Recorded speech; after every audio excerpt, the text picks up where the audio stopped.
Olá, queridos. Graça, paz, prosperidade a todos vocês. Amém? Boa noite. Deus possa abençoar cada um de vocês nessa noite. Mais uma vez pelo canal, nessa live ao vivo. Estamos aqui para estudar a palavra de Deus. Estou dando uma melhorada aqui no meu som, no meu microfone.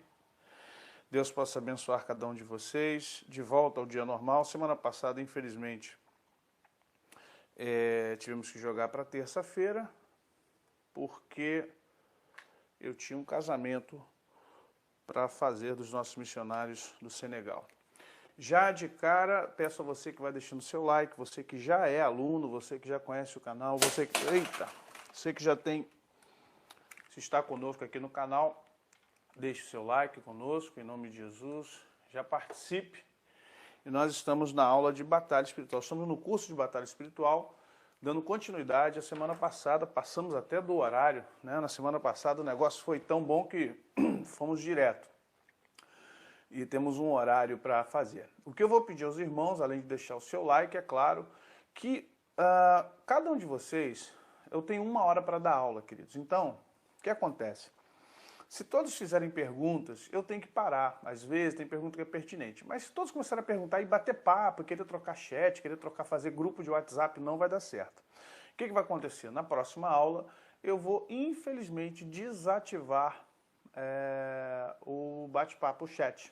Não era a intenção era saber quem está participando, a intenção era poder abençoar vocês, a intenção era estar junto de vocês, mas se começar a trocar, perguntar coisas que não tem nada a ver, falar de coisas que não compete à aula, não compete ao momento, ao tema que a gente está abordando, e aí atrapalha, né? Porque o conteúdo que a gente tem aqui, ele é vasto, ele é um conteúdo muito profundo, apesar de eu estar trazendo batalha espiritual de forma bem básica, mas eu aí prejudico aqueles que querem aprender, porque muitos de vocês reclamaram, com razão, que muita gente ficou batendo papo enquanto a aula estava rolando, querendo fazer grupo de WhatsApp. Depois eu fui assistir, né, a aula, eu reassisto, e realmente fica difícil. Aos que querem participar do grupo, enquanto isso eu vou aferindo aqui a câmera do outro lado, os que querem participar do grupo, o que fazem? Entrem no curso, né, ou façam parte do grupo do WhatsApp, que é um grupo da turma de batalha espiritual.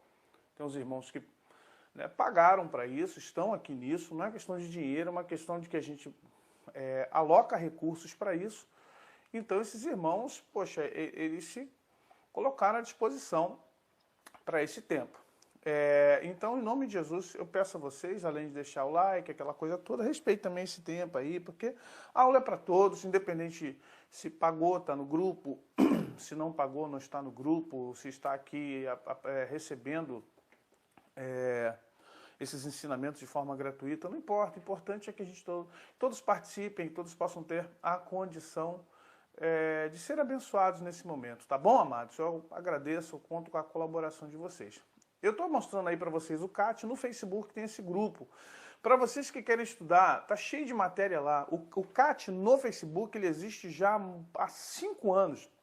Eu tenho até poucas pessoas lá, tenho 360, 370 pessoas no grupo. Mas se você quiser se inscrever, procure isso aí, ó, CAT. Vá lá no Facebook e você vai ver muitas matérias lá. E eu estarei colocando mais matérias ainda para vocês, para que vocês possam estudar a palavra de Deus. Muitas outras lá falam de dízimo, sobre Natal, sobre paganismo. Tem muita matéria lá, gente. E vou postar vários vídeos e lives também no Facebook. Amém? Pois bem, vamos dar continuidade à nossa matéria, ao nosso curso de batalha espiritual.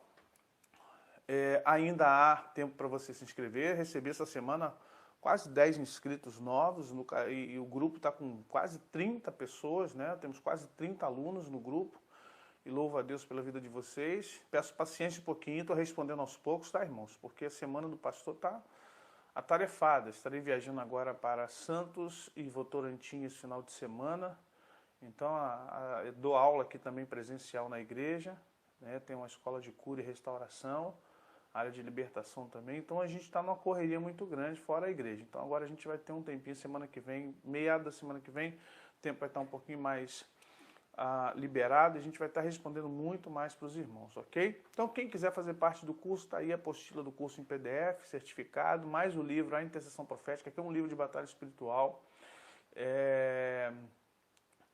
Estarei na Deus Presente, pastor Carlão, pastora Vera, amados do Senhor, amigos de longa data, amigos de coração. Ok? Você querendo participar, estamos aqui em nome de Jesus. Nós vamos hoje falar de batalha espiritual. Aula é 2.1, porque não terminou a aula 2, queridos. Então você está aqui agora entrando nesse universo, o nosso universo do CAT, para estudar batalha espiritual. E nós vamos dar continuidade à biografia de Satanás. Lembre-se que a gente parou uma parte, falamos sobre as características do anjo caído, né? Entramos em alguns aspectos. Você assista ao que está chegando agora. E, poxa, onde é que parou? O canal tem a aula 1, a aula 2. Então você assista a aula 1 e a aula 2 e você vai saber onde nós paramos. Falando das características de Satanás, o que ele era, o que a Bíblia fala sobre ele, as condições com que ele caiu. Utilizamos muito Isaías 14 e Ezequiel 28, que nos dá uma questão profética. Explicamos a questão de as 3 profecias para a cidade de Tiro, para o príncipe de Tiro e para o rei de Tiro. Tiro não tinha um rei e um príncipe ao mesmo tempo. É claro que a profecia é para a cidade, ela foi invadida, Alexandre o Grande fez dos destroços da cidade, assim como a Ilha do Governador, assim como aqui no Rio de Janeiro, né? Assim como outras cidades que têm ilhas afastadas e que é como uma espécie... Eu dei o branco agora na palavra. É como uma pequena península isolada, né? Não chega a ser uma península porque justamente está isolada. Assim como Niterói, que temos aqui, que só pode ir de barca, e até os anos 60 só podia ir de barca e hoje tem a ponte. Então, Tiro, a cidade velha, foi toda arrebentada e Alexandre construiu uma ponte, foi construindo uma ponte que tomou a parte onde era uma ilha, um arquipélagozinho bem pequenininho mesmo, uma parte tirada. Hoje, Tiro foi ligada, hoje tem um aterro, né? Hoje tem um aterro e não existe mais essa possibilidade. Então a profecia de Tiro se cumpriu. Aí é o príncipe de Tiro, fala-se do governo humano, né? E depois ao rei de Tiro, aí é um governo espiritual, é um governo que está se referindo justamente à pessoa do anjo caído. Vamos entender uma coisa, quando nós pensamos e trabalhamos com essas expectativas ou perspectiva de que há um governo paralelo, vamos entender que existe uma coisa chamada o espelhamento espiritual. O que é um espelhamento espiritual? Lembre-se que quando Daniel, capítulo 9 e 10, Daniel recebe a visita de 2 anjos. Um deles se identifica como Gabriel, ok? E o anjo diz assim, Daniel, homem muito amado, desde o momento que você se colocou a orar, o Senhor te ouviu e me enviou. Porém, durante 21 dias, aí está falando de cronologia de Daniel, os 21 dias de Daniel, o príncipe da Pérsia me resistiu. Ora, qual era o governo que estava sobre o mundo? O governo persa, Medo-Persa. Aquele momento que Daniel está orando, ali capítulo 9 e 10, vamos ver que eles estão trabalhando em cima de governos humanos, e eu quero que você entenda isso, e governo espiritual. Há um espelhamento. O governo de baixo espelha o governo de cima. O governo da terra, o geopolítico, o governo temporal, espelha o governo espiritual que está acima. Ok? O pessoal vai chegando, vai deixando o like aí, queridos. Nos ajude, que é a maneira da gente poder estar ampliando o canal e colocando ele dentro de um contexto mais assim, para que possa abençoar outras vidas, para que outras pessoas também possam estudar batalha espiritual. Lá no Facebook é só digitar CAT, Curso de Aperfeiçoamento Teológico. Só digita CAT que já vai direto para o grupo. É o único que tem com esse nome, com essa configuração. Ok, queridos? Então vamos lá, vamos entendendo o que está acontecendo aqui. Quando Daniel fala aqui, quando o anjo fala assim, olha, o príncipe da Pérsia me resistiu 21 dias. Então, Miguel, vosso príncipe, olha só, o príncipe da Pérsia, Miguel, vosso príncipe, como é que é isso? Espera aí.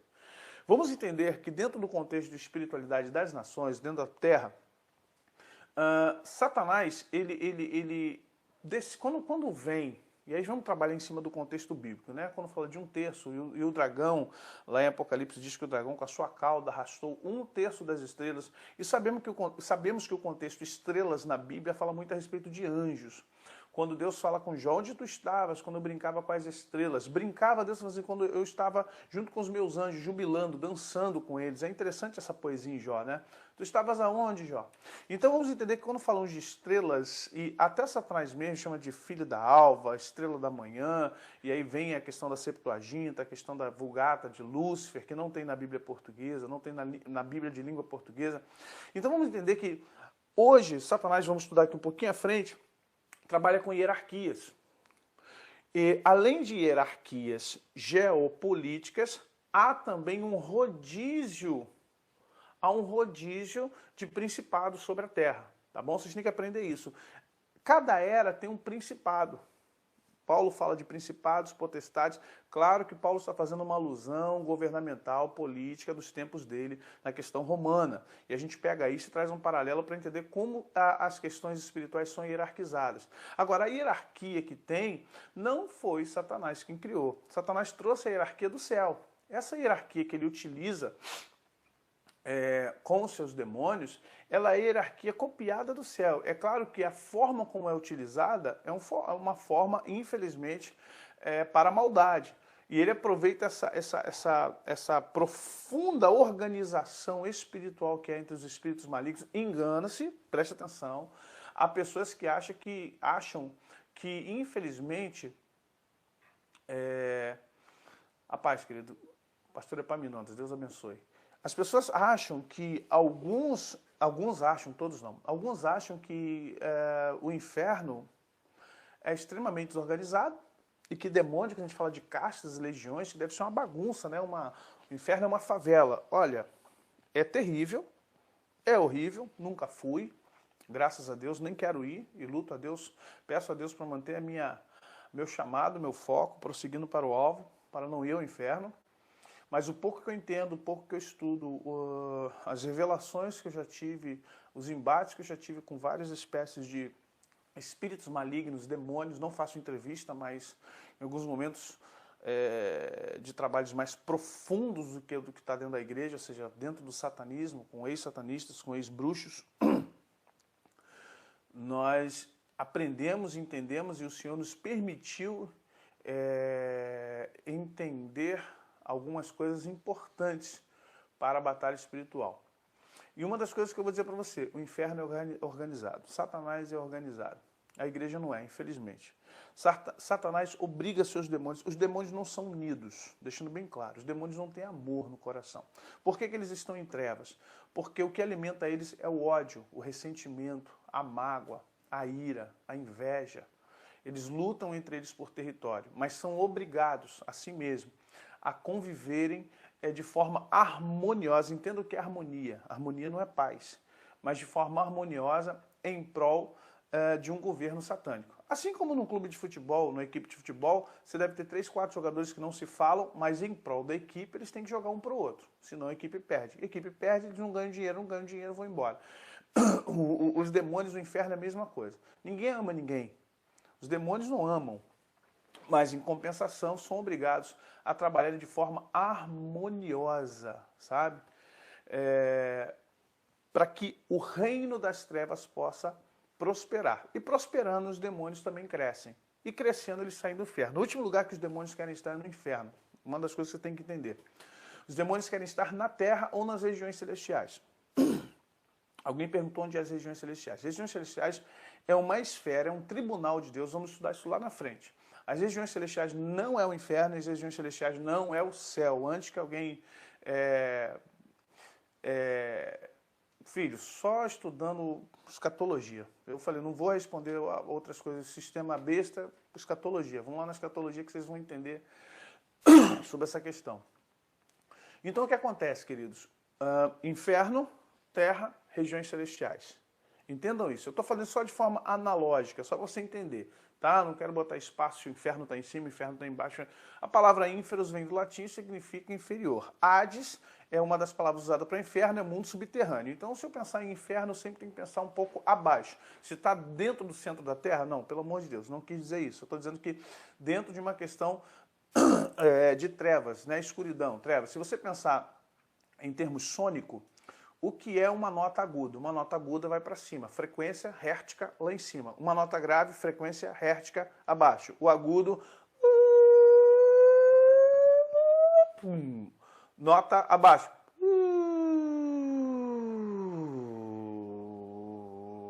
Ou seja, isso em questões sônicas, sonoras. Questão de luz, a mesma coisa. Quanto mais luz, mais acima. A palavra de Deus chama de Pai das luzes, nos céus. Por quê? A luz, ela é uma frequência em hertz também, só que medida em lumen, é claro, em termos de potência, e ela vai para cima. E trevas, para baixo. Ok? Então, se você entrar nesse contexto de luz e trevas, trevas e luz, você vai querer jogar isso para baixo e para cima. Mas não vamos nos ater nisso, que isso aqui não é o mais importante por enquanto. Então, você tem Satanás trabalhando com príncipes. Príncipes, o que é isso?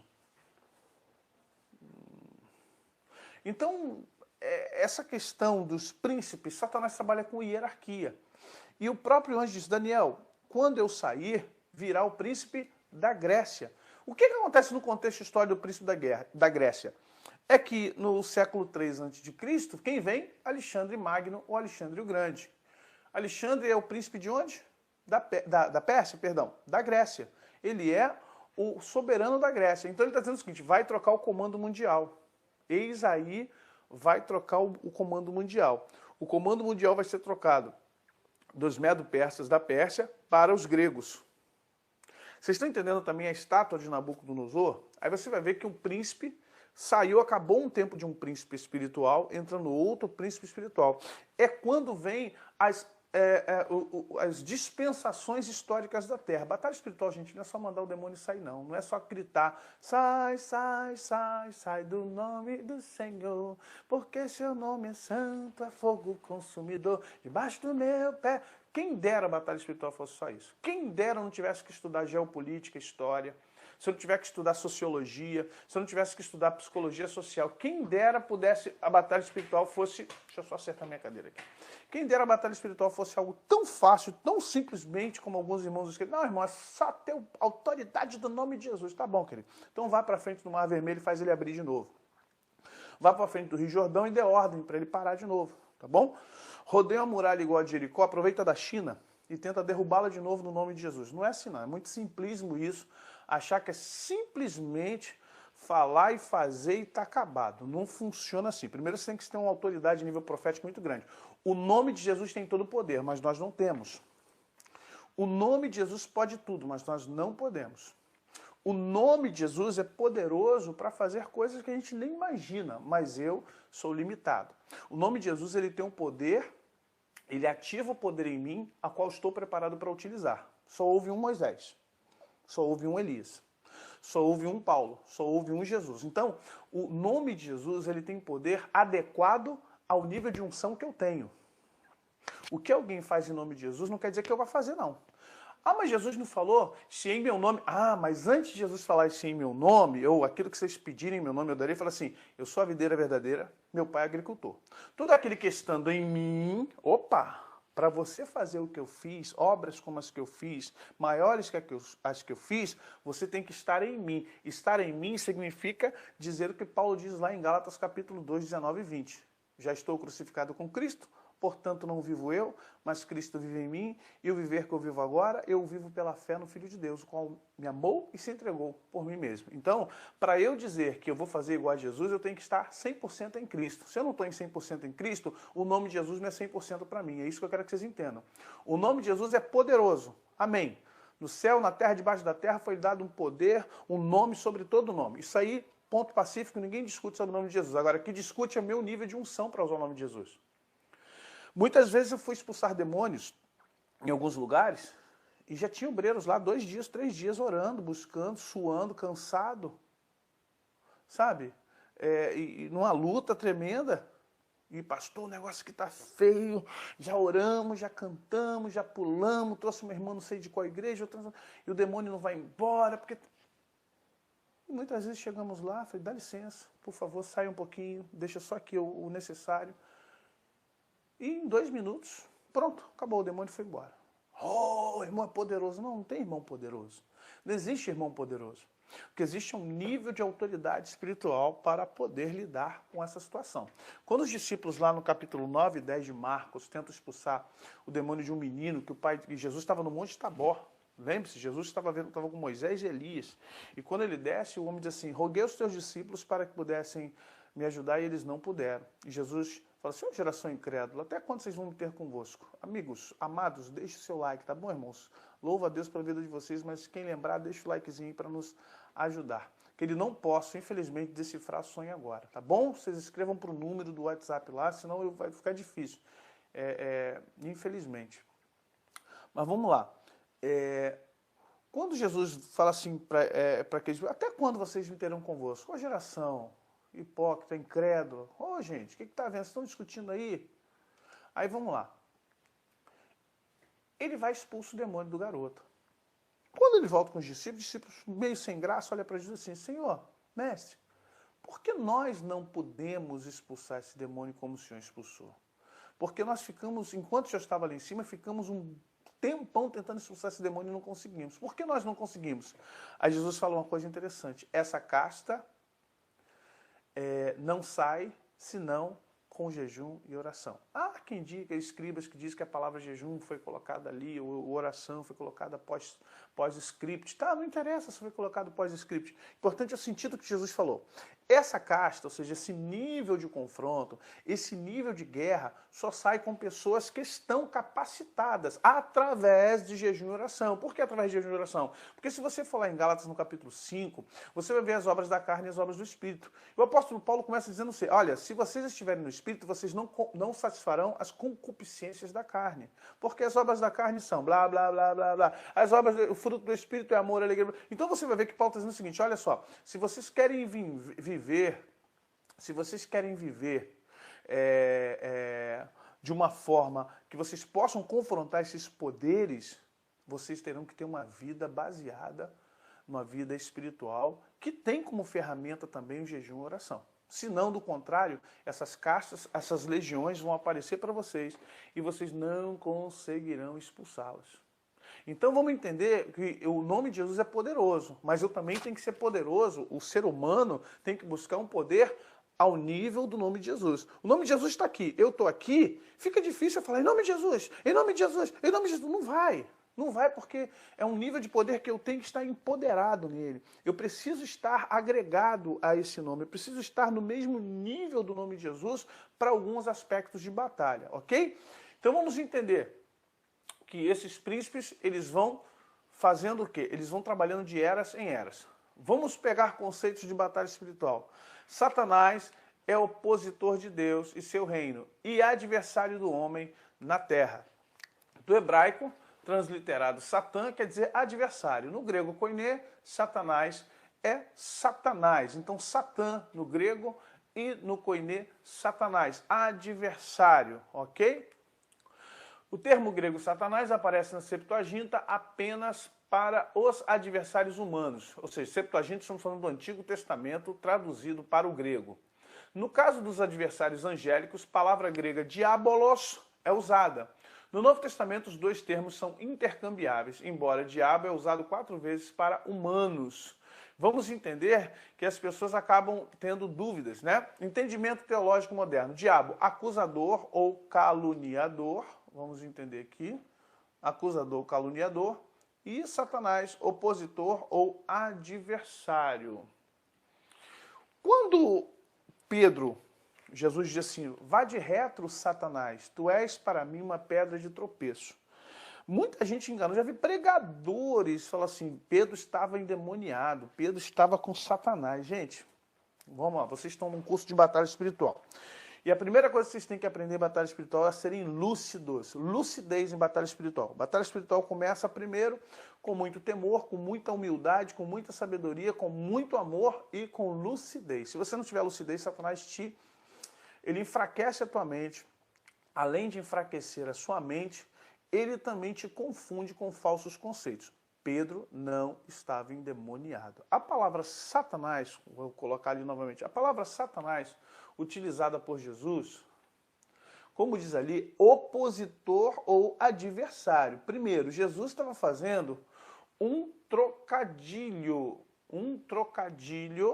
Jesus está fazendo um trocadilho com Pedro. Porque antes de Jesus chamar Pedro de Satanás, ou de retro Satanás, ele perguntou, quem as pessoas estão dizendo que eu sou? Aí uns dizem que sou Elias, outros dizem que sou Jeremias, outros dizem que sou isso. E vocês? Quem vocês acham que eu sou? Aí, o Senhor é o Filho de Deus. Aí Pedro fala assim, tu és o Cristo, o Filho de Deus.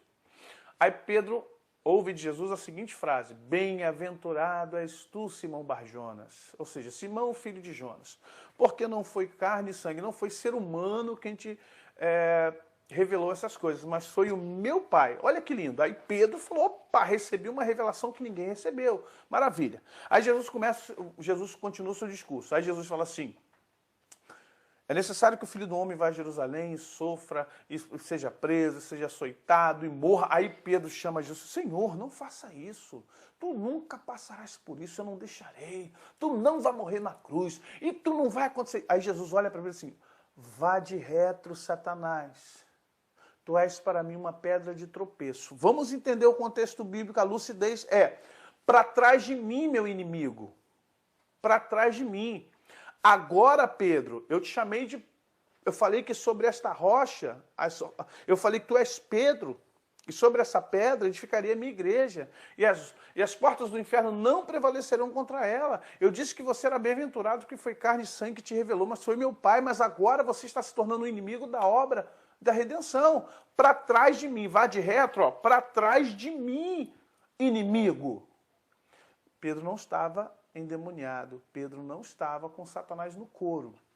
Até porque Satanás não possui ninguém, tá bom? Não há condições de um corpo humano, nosso corpo humano não tem a mínima condição de incorporar ou ser incorporado, não tem a mínima condição de ser envolvido pelo tamanho e poder desse anjo caído, desse espírito maligno que nós chamamos de Satanás, apelidamos de Satanás, ou chamamos comumente de Satanás, tá? Um corpo humano não tem essa condição. Qualquer tipo de demônio que está acima um pouco... Gente, eu tenho um vídeo sobre batalha espiritual, tá? Perdão, um vídeo sobre jejum e oração. Só vocês procurarem na playlist de batalha espiritual, tem um vídeo só sobre jejum. Poder do jejum na oração, como jejuar, as formas de jejuar. É um vídeo bastante visto. Dá uma olhadinha aí que vocês vão aprender bastante, tá bom? Então vamos lá. Não tem como. Então Jesus estava falando o que para Pedro? Pedro, tu está sendo para mim uma pedra de tropeço.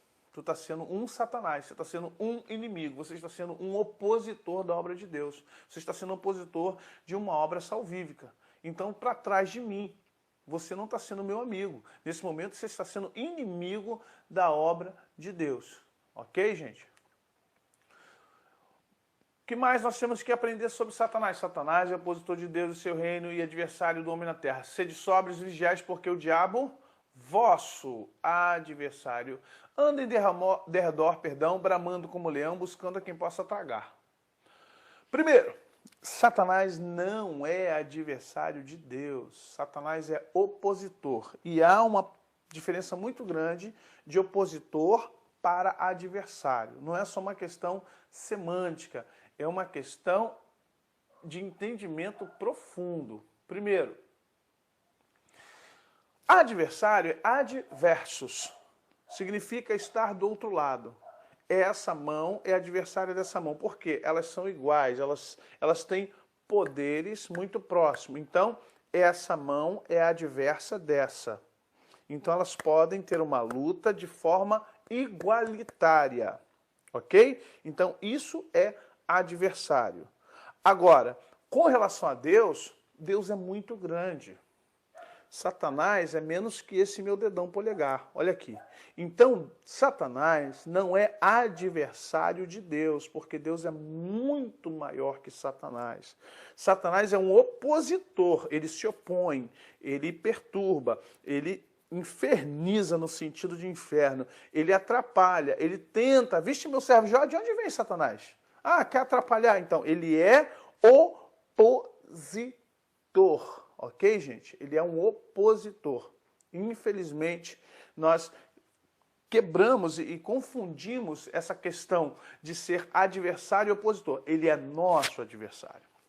Aí é que é perigoso, porque ele é um adversário e é por isso que o apóstolo Pedro deixa bem claro, sede sóbrios, vigiai, porque o diabo, vosso adversário, anda em derramor, bramando como leão, buscando a quem possa tragar. E ele está falando para a igreja, ele está falando para nós. O que Satanás não é? Ele não é onipresente, graças ao bom Deus. Imagine com o poder que ele tem se ele fosse onipresente. Meu Deus, Satanás não pode estar em todos os lugares. Quando você está numa igreja, e essas igrejas que trabalham... vamos lá, vocês estão trabalhando com batalha espiritual, o curso não é de libertação, mas eu preciso falar de libertação um pouquinho.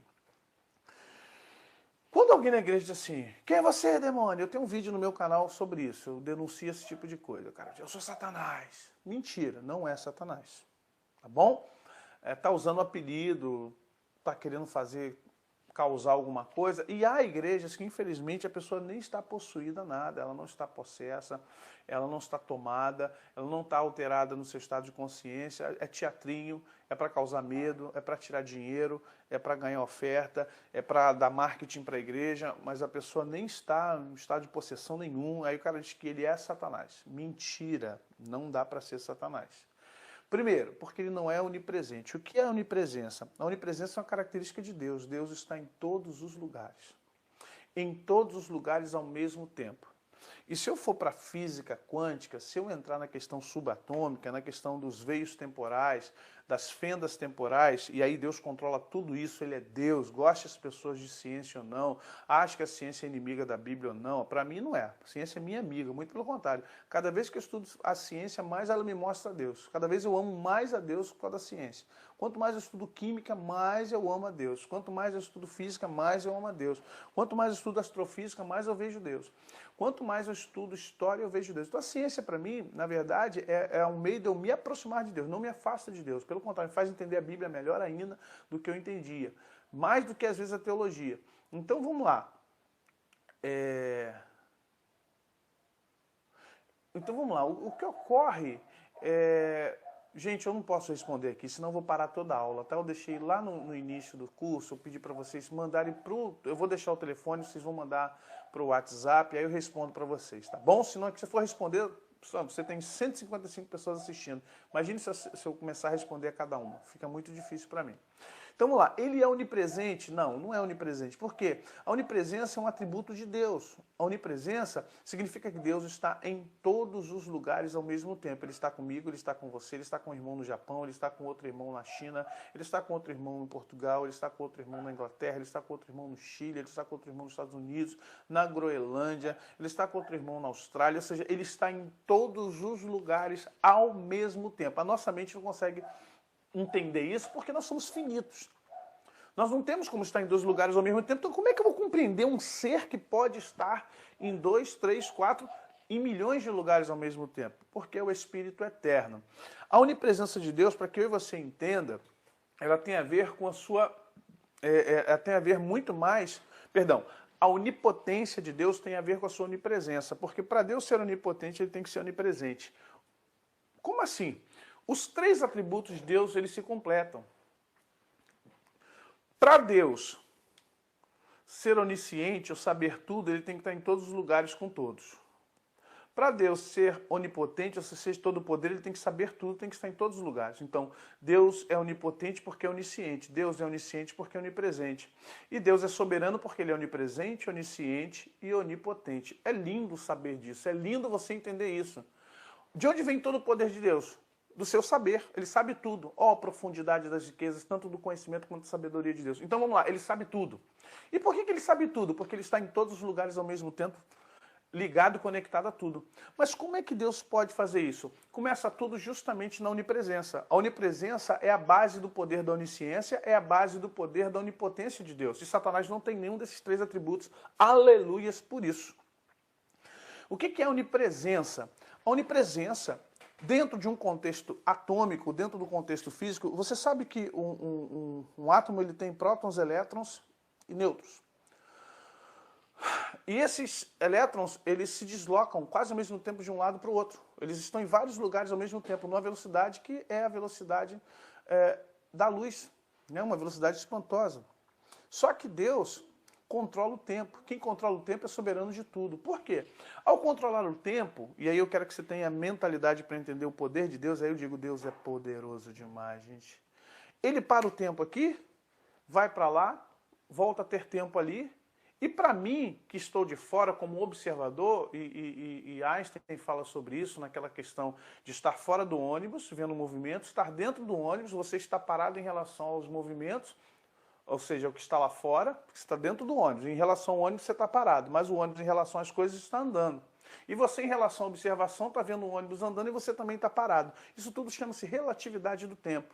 Deus controla esse tempo todo, tudo está nas mãos dele. Olha que coisa linda é você ver Deus. Quer ver uma coisa que é interessante?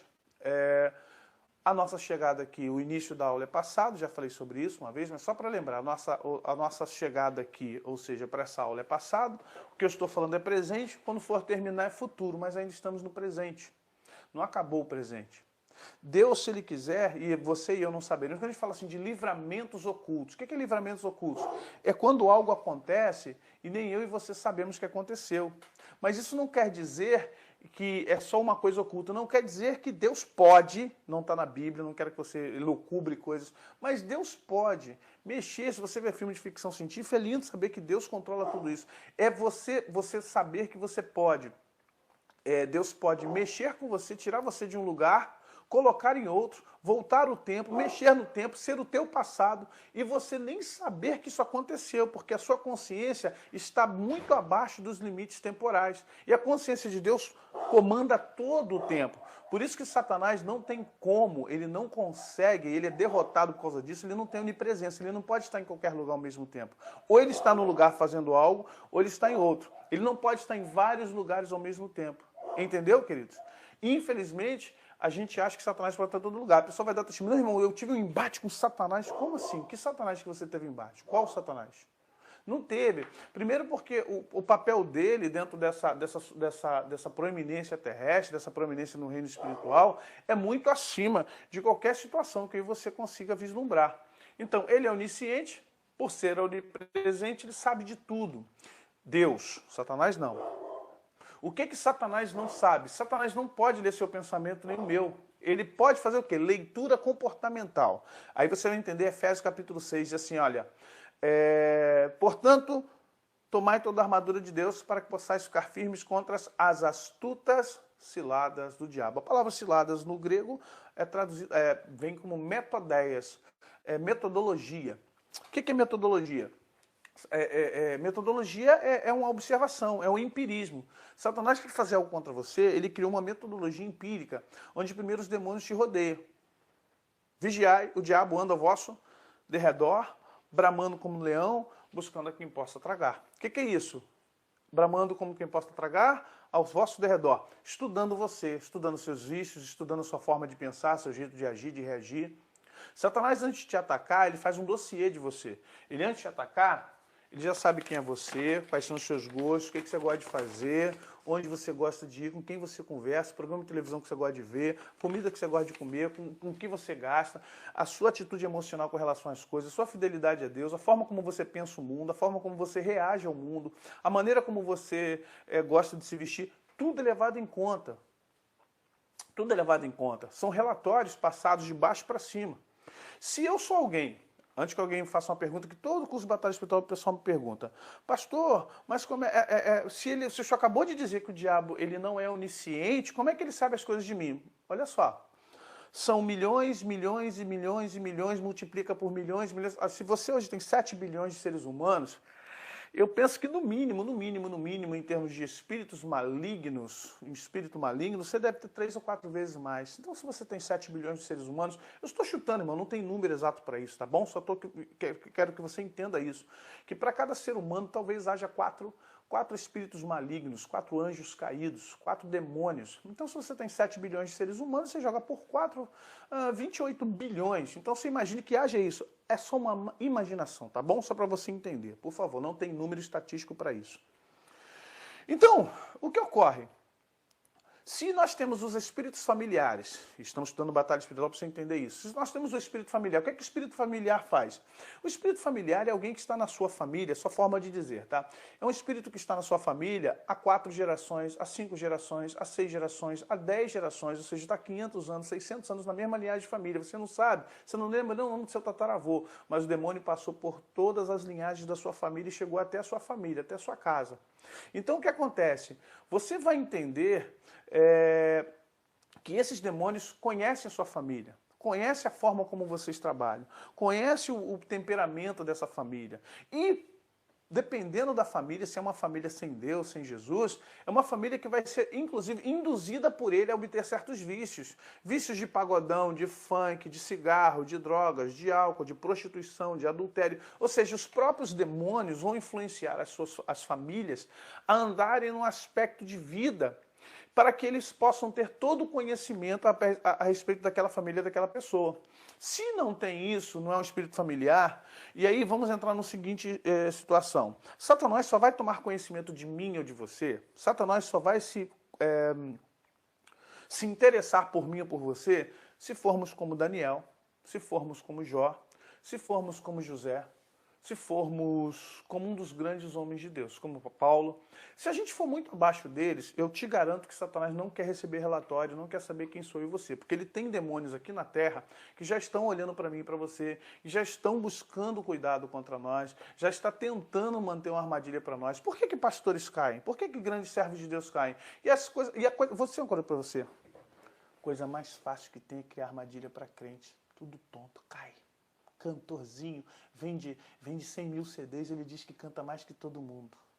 Ganhou um dinheirinho, o pregador começa a se achar bombom, sabe? A igreja cresceu com 100 membros, aquele pastor presidente já se acha o bambambam. A coisa mais fácil que tem é demônio plantar armadilha para crente, porque nós somos infantis, porque nós não amadurecemos e porque Satanás conhece o nosso ego profundamente. Então, ele não vai descer das regiões celestiais por minha causa ou por sua causa. Já tem demônios ao nosso redor cuidando disso há muito tempo, desde que você nasceu, e você não sabe. Então, ele não é onipresente, ele não é onisciente, ele não é onipotente. Glórias a Deus. Como ele trabalha? Ele induz ao pecado. Pela fraqueza da carne, é o que estamos falando aqui, pela fraqueza da carne, pela tentação sistemática e por armadilhas. Olha o que Tiago diz: cada um, porém, é tentado pelo próprio mau desejo, sendo por esse iludido e arrastado. Em seguida, esse desejo, tendo concebido, faz nascer o pecado, e ao pecado, após ter sido consumado, gera morte. Vocês estão entendendo agora? Como Satanás nos derruba? Nos induzindo ao pecado. O que é pecado? É sair da presença de Deus. Pecado é fumar, pecado é beber, pecado é fazer sexo fora do casamento, pecado é mentir. Tá? Tudo isso faz parte de um cabedal de coisas moralmente erradas. Mas pecado é estar longe de Deus. Enquanto a gente fica colocando o nome nos pecadinhos, pecadões, olha, quem mente peca mais do que quem adultera. Cara, pecado é pecado, tá longe de Deus, acabou. A consequência é diferente, é claro. Quem assassina tem uma consequência, para mim, é a consequência top, o que mata, o que assassina. Mas é tão pecado quanto ao que mente. O que adultera é tão pecado quanto o cara que está desviando bilhões lá no governo. O que vai diferenciar um do outro são as consequências que isso vai causar no reino espiritual. É como tacar uma pedra no lago. O lago é o mesmo. Agora, o tamanho da pedra é que vai gerar mais reverberação da água, ou que vai fazer a água se espalhar com aquele pedregulho, entende? Pecado é estar longe da presença de Deus, pecado é ficar longe da presença de Deus. E quando eu estou longe da presença de Deus, todas essas atitudes de trevas me levam a desvios morais, a desvios de santidade. Essa é a grande sacada de entender o que é pecado. Agora, o que ele faz conosco? Ele nos induz ao pecado pela fraqueza da carne. O que é fraqueza da carne? Você tem que ir lá para Romanos, no capítulo 7, onde Paulo fala das tendências da carne. O bem que eu quero fazer eu não acabo fazendo, o mal que eu faço esse eu acabo fazendo, miserável é o que eu sou, o que eu vou fazer da minha vida? Aí ele se responde em Gálatas, como eu já acabei de falar, no capítulo 2, verso 20. Já estou crucificado com Cristo, portanto não vivo eu, mas Cristo vive em mim. É a única maneira, é Cristo viver em nós. É Cristo estar em nós, é nós estarmos mortos em Cristo na cruz do Calvário. O problema é que o crente, ele diz que o velho homem já morreu, só que o velho homem do crente, ele é um Frankenstein. Ele está morto até a página 2. Um dia ele ressuscita, e aí sai de baixo. Não adianta a gente falar assim, não, eu estou em Cristo. Não adianta, não adianta. Você precisa, em nome de Jesus, entender que Satanás, a tática dele assim, nos induz ao pecado pela fraqueza da carne, pela tentação sistemática e por armadilhas. Se você não tem fraqueza na carne, ele vai para onde? Vai te tentar de forma sistemática. Água mole em pedra dura, tanto bate até que fura. Olha só, o que ele vai fazer? Se eu não te derrubo pela fraqueza, você não tem fraqueza da carne, eu vou tentar pela tentação sistemática. Eu tento hoje, tento amanhã, depois da manhã, e depois da manhã, e depois da manhã, e depois da manhã, eu não me canso, eu vou tentar até você entrar nesse sistema. E se você não sair na sistemática, eu vou gerar armadilhas. O que ele fez com José? Tentou arrebentar José com a mulher de Potifar. Ok? O que acontece aqui? Ou fraqueza, ou tentação, ou armadilha. Como é que ele fez com Davi? Fraqueza da carne, tá bom? Como é que ele fez com outros? Tentação sistemática. O que ele fez? O que ele fez com Sansão? Usou Dalila, e Dalila foi lá, Dalila fez uma coisa com Sansão interessante. Começou a chorar, você não me ama. Ah, foi tentando saber que a fraqueza dele era a mulher filistia, ele gostava da gostosona da filistia. Ele não queria as judias. É igual aquele crente que não gosta de mulher crente, que a mulher crente se veste mal, porque a mulher crente é feia. Eu gosto das mulheres do mundo, porque as mulheres do mundo são mais sensuais. Então, vai para a filistia. Só que Dalila vai arrancar a sua unção. Dalila vai te cegar. E Dalila vai te prender, manezão. Então, a tentação é sistemática. E idem para a mulher também. Então, por armadilhas. Ou seja, ele vai criando armadilhas, ele vai traçando armadilhas, e as armadilhas fazem com que... O que é armadilha? Armadilha é coisa escondida. Muitos cristãos se arrebentam, não porque querem cometer o pecado, mas não são vigilantes. Vigiai. Ele não vigia. Aí o cristão não vigia, o que acontece? É o que Tiago diz agora. Tiago está falando o quê? Cada um, porém, é tentado pelo próprio mau desejo, concupiscência, sendo por esse iludido e arrastado. Ou seja, uma ilusão. Não, comigo não, sou homem de Deus, não vai acontecer isso comigo não, sou mulher de Deus, não vai acontecer comigo não. Ah, tá. Em seguida, esse desejo tendo concebido, faz nascer o pecado, e o pecado, após ter concebido, gera morte. Comigo não. Aquele pastor foi fraco. Eu sou um homem de Deus, eu vivo em oração. Aquele que pensa estar de pé, cuide-se para que não caia. Paulo fala assim, porque eu, Paulo, esmurro a minha carne, reduzindo-a a pó, para que eu não caia naquilo que eu ensino. Então você não deve achar ou entender que a sua vida está muito mais alicerçada que a do outro. Meu filho, o sábio, o que é sábio, ele aprende vendo o outro cair. Olhando onde o outro caiu, ele diz, ali eu não ando mais. É ruim, se ele caiu, eu também caio. Então Satanás sabe que se você vai pelo engano, você é iludido, infelizmente, você acaba sendo iludido pelo seu desejo e é tentado pelo aquilo que está no seu coração. E a melhor maneira de Satanás te derrubar é você manter desejos ocultos no coração. Toda pessoa que tem desejo oculto no coração está tendo uma matéria-prima para Satanás derrubá-lo. Toda pessoa que não se liberta de um pensamento recorrente, de um sentimento recorrente, e pode ser questão sexual, pode ser questão financeira, pode ser ódio, pode ser ressentimento, pode ser mágoa, pode ser mania de grandeza, pode ser imaturidade, pode ser arrogância. Tudo isso é matéria-prima para Satanás trabalhar contra nós. Tá? Tudo isso. Final do filme chamado Advogado do Diabo, antigo, muito antigo, Satanás olha assim para a câmera assim, vaidade, meu pecado preferido. E é verdade. A vaidade. Salomão fala disso e ele mesmo cai. Vaidade, vaidade, tudo é vaidade. Mas cai. Então nós temos que entender que é purificação. Temos que purificar o nosso ser. Como é que eu purifico o meu ser? Me liberando, me libertando. Lu, beijo, maninha. Se liberando, se libertando através de pensamentos. Ó, pensar nas coisas lá do alto.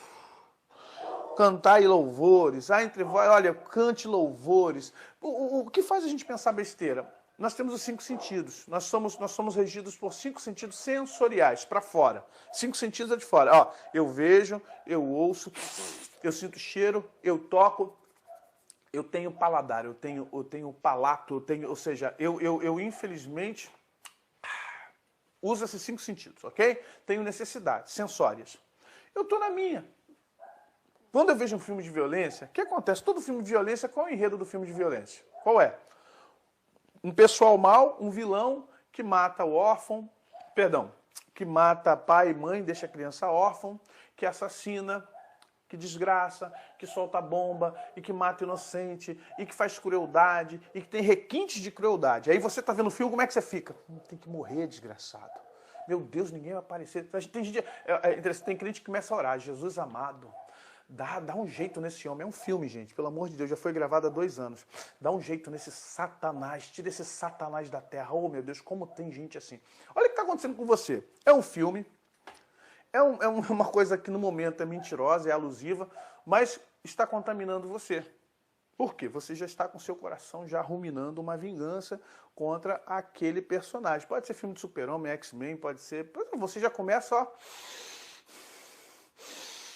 Quando aparece o herói, que para você já é um songamonga, que o filme já vai para 1h30, o cara ainda não conseguiu matar aquele desgracento que está matando todo mundo no filme, você fica torcendo para o herói. E o herói vem de maneira interessante, e ele já vem com facão, com 12, metralhadora, fuzil, canhão, jato.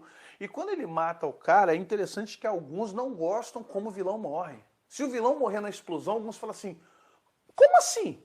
Quer dizer que ele passou o filme todo matando e uma explosãozinha acabou? Ah, aí tu fala assim, meu irmão, tu não queria que ele morresse? Queria, mas ele tinha que morrer de facada, ele tinha que morrer perdendo a orelha, tinha que perder... Ou seja, morrer não basta, você queria que ele morresse também de forma bem odiosa para ele pagar tudo que ele fez no filme. Preste atenção, gente. É um filme, é uma novela. Mas você, a partir desse momento, está com seu coração pensando em quê? Vingança. Ai, que ódio. Ai, que raiva desse cara. Meu Deus, o teu cérebro não pensa. Lembre-se sempre disso. Seu cérebro não pensa. Seu cérebro reage aos 5 sentidos de forma química. Ao ver aquilo, ele compreende que é uma verdade. Ao compreender que é uma verdade, ele internaliza. Ao internalizar, ele traumatiza. Lembre-se que a palavra trauma que significa marca. Ele marca. Ao marcar, esse sentimento está guardado em você. Qual o sentimento que você viu ao ver o filme? Raiva, ódio, vingança, ira, revolta. E como é que você quer ter pensamentos em Deus? Vendo a novela? Vendo o casal de lésbica, casal de homossexual, o bandido, o traficante, a prostituta, o adúltero, o ladrão, sendo o herói, sendo o engraçado, o que está se dando bem? Você está entendendo o que é o sistema? Ou seja, a gente acaba ocultando esses desejos no coração. A pessoa fica vendo um filme mais quente, caliente. Ah, é para aquecer o casamento. O que é aquecer o casamento, irmão? Vai aquecer o casamento, vai orar o fogo do Espírito Santo no seu casamento. Tu vai aquecer outra coisa, não é o casamento não, meu irmão. Aí você, não, pastor, mas eu amo a minha esposa, eu amo meu marido, a gente faz porque nós somos... Esse negócio esses encontros de casais, tem um pessoal que só o sangue de Jesus tem poder. Nada contra, não, acho legal, mas cuidado com o que ensinam. Sabe? Aí a pessoa vem com esse papo de ver um filminho e de fazer alguma coisa. Deixa eu abrir um parênteses aqui. Crente não vai para motel. Crente não. Mas somos casados. Mas a cama do motel não sabe se você é casado. A cama do motel, que acabou de receber uma prostituta, um homossexual, um casal de lésbica, é a mesma cama que você vai deitar. E não adianta que a energia espiritual dos demônios está ali. É perfume. Sabe, se você pegar uma camisa de alguém que usou um perfume e botar em você, você vai ficar com o cheiro do perfume da camisa da pessoa. Então, quando você vai para um motel com a sua esposa, com o seu marido, você está deitando num leito que não é imaculado, é um leito maculado, com orgia. Deixa de ser tonto. Essas igrejinhas que ficam falando aí que pode ir, não, irmão, é o amor do casal. O amor do casal, pô, vai para um hotel. Procure um hotel, paga o muquirana, paga uma passagem bonita para um lugar legal. Se hospede num local decente, de pessoas de casais normais. Se hospede com a família, vá para um local realmente lindo. Agora você vai para um motel, acabou de sair um adúltero, uma adúltera. Acabou de sair a prostituta, o garoto de programa, e você vai deitar com a sua esposa ali, você vai deitar com o marido ali. É isso mesmo que eu estou ouvindo, crente? Está repreendido em nome de Jesus. Fecha parênteses. Vamos lá para a aula.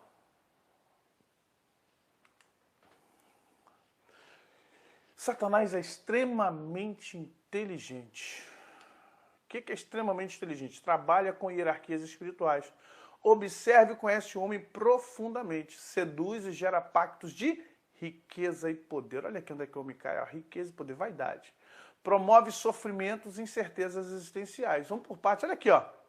A moda, a Ferrari, o dinheiro. Preste atenção, ele trabalha com hierarquias espirituais. Essas hierarquias fazem o quê? Observa e conhece o homem profundamente. É um humanista, é um sociólogo. Seduz e gera pactos de riqueza e poder. Promove sofrimentos e incertezas existenciais. Vamos lá. Com todo respeito, não estou aqui para falar mal. Não quero falar mal de religião de ninguém, ok? Mas já notou que as religiões afro-espíritas, Umbanda, Candomblé, Quimbanda, os demônios sempre fazem pacto? Derrama sangue de galinha, charuto, farofa nas encruzilhadas e eu vou trazer a pessoa amada. Dá 1 litro de cachaça para o cavalo, uma caixa de charuto, um maço de cigarro para o cavalo. Sabe, é interessante você ver que ele busca o quê? A sua necessidade. Ele busca a sua necessidade porque em cima da sua necessidade ele vai jogar o pacto dele. E por que o evangelho da prosperidade invadiu a igreja? Porque Jesus já não é mais suficiente para o crente. O que é suficiente para o crente? Ele tirar onda de Ferrari, é ele ter roupa de moda, ele ter dinheiro na poupança. Aí Jesus vira para você e diz assim, nós não temos tesouros na terra onde a traça e a ferrugem vão corroer e o ladrão vai roubar. Você está entendendo uma coisa? Quando Jesus fala, não ajunteis, ele não está dizendo para você não ter dinheiro e viver na miséria igual pobre, miserável, não. Ele está dizendo, não percam tempo querendo juntar dinheiro na terra. Não tente juntar dinheiro para você viver como se fosse um rei. Ok? Gente, para encerrar a discussão aqui, hotel não é lugar de adúltera. Hotel geralmente é para hospedagem. Os hotéis onde eu me hospedo, que eu conheço bem, não pode entrar prostituta, não pode entrar garota de programa, não entra. Não pode nem levar. Eu tenho que provar que a minha esposa é minha esposa. Eu tenho que tirar reserva com a minha esposa.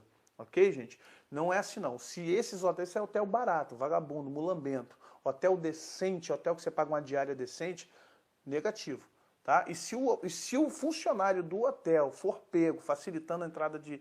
Eu estou falando porque eu tenho gente na família que trabalha na rede de hotelaria. Se facilitar a entrada de prostituta ou garoto de programa, ele é demitido por justa causa. Há uma legislação sobre isso. Hotel, geralmente, que vai para hotel, é gente que quer se hospedar, não tem maldade sexual. Quem é casado, tem esposa, tem marido, faz sexo em casa, na sua casa. Não vai nem para hotel. Eu só estou dizendo que na diferença de crente querer ir para motel. Crente não vai para motel. Motel é lugar de gente que está se escondendo. Motel é lugar de gente que está errada. Motel não é lugar para crente. Ok, gente? Só encerrando aí, hotel vai. Tá, hotel vai, fazer o quê? Mas entenda, na maioria das vezes, se você não está indo para o hotel para ter prazer sexual, você está indo para o hotel para se hospedar. E se lá acontecer alguma coisa com a sua esposa, com o seu marido, amém, aconteceu. Mas não é um local propício para isso. Agora, o motel, infelizmente, não tem nem como. Vou orar antes, vou orar, não adianta orar. Vai santificar o chiqueiro? Vai passar pinho-sol na lama do porco? Não adianta, tá bom, gente? Voltando lá. Então, quando o Senhor diz para nós juntarmos tesouros na terra, gente, é para a gente entender que esses lugares são que essa questão de não juntar tesouro na terra não é para ser pobre, miserável, não. É para você entender que Satanás está trabalhando em cima da tua necessidade psicológica e psicossocial. O que aconteceu com o evangelho da prosperidade? Transtornou o evangelho de nós. Tirou o evangelho de Cristo.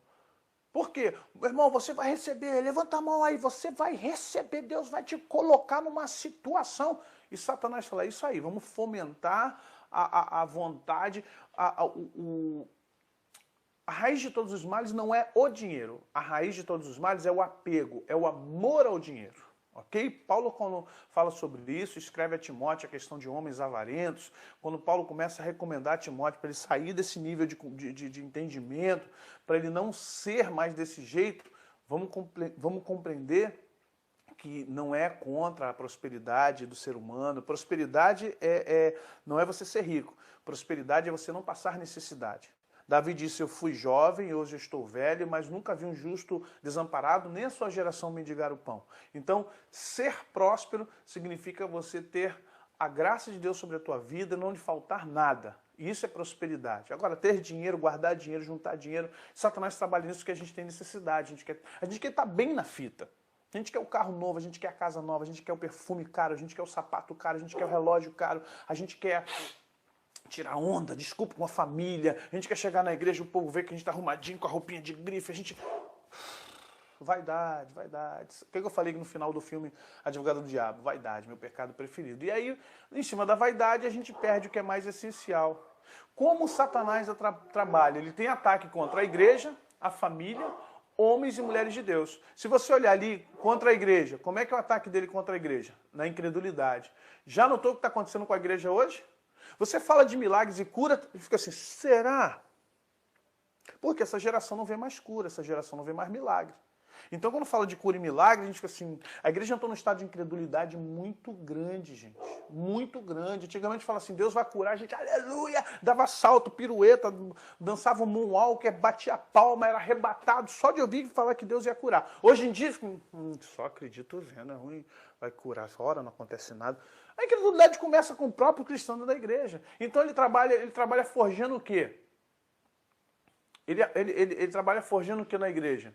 A incredulidade. Na família, divórcio, sexualidade. Estragando o vínculo da família, da paz. Né? Nunca tivemos uma onda tão grande de divórcio. Casamentos errados, casamentos mal feitos. Sabe? Casamentos que, infelizmente, a própria igreja já está aconselhando as pessoas a se separar. Ah, irmão, não deu certo, Deus vai te dar outra...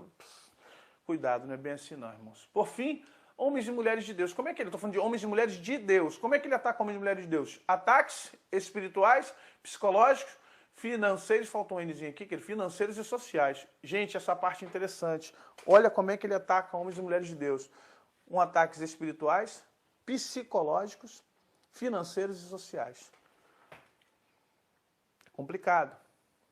E a gente começa a achar que Deus nos abandonou porque a gente não está rico, porque não temos aquela quantidade de amigos. Já falei, só Roberto Carlos que canta que quer ter 1 milhão de amigos. Eu não quero, irmão. Não dá para ter 1 milhão de amigos.